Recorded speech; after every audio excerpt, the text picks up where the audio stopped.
Hello guys, নতুন একটা video নিয়ে চলে এলাম। দিনটা ছিল আমার পাশের বাড়ির দাদার ছেলের জন্মদিন। ভাইপোর জন্মদিনে গিয়ে কি কি খেলাম সবটা তোমাদের সঙ্গে শেয়ার করবো। ভিডিওটা প্রথম থেকে শুরু করি। এই যে আমাদের বার্থডে বয় চুপচাপ কুকুরের কাণ্ডকীর্তি দেখছি। যদিও ভিডিওটা ছিল এক সপ্তাহ পুরনো, আর তোমরা জানো আমি ভীষণ অলস করে, তাই ভিডিও এডিট করার সময় ভাইপোর হাতে গিফটটা ধরিয়ে দিয়ে আমি এক গ্লাস আম পান্না খেয়ে নিলাম। এদিক ওদিক না তাকিয়ে সোজা বসে গেলাম মেন কোর্স খেতে। তুমি দিয়ে দিল বাস। আমি খেতে বসলে কেন জানি না আমাকে বাস দেয়। যেখানে আমি খেতে যাই না কেন সেখানেই এই বাসটা থাকবেই আমার থালায়। বাস আমার আর পেছন ছাড়ে না। বাস তো আসবে যাবে, তাই না? তুমি আমাকে দেবে, আমি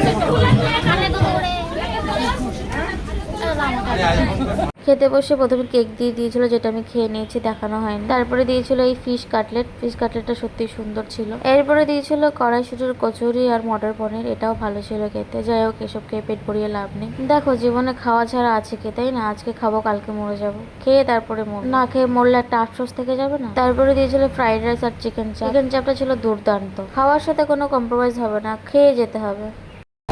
শেষবেলা চাটনি, পাঁপড়, মিষ্টি, পায়েস, রসগোল্লা দিয়েছে।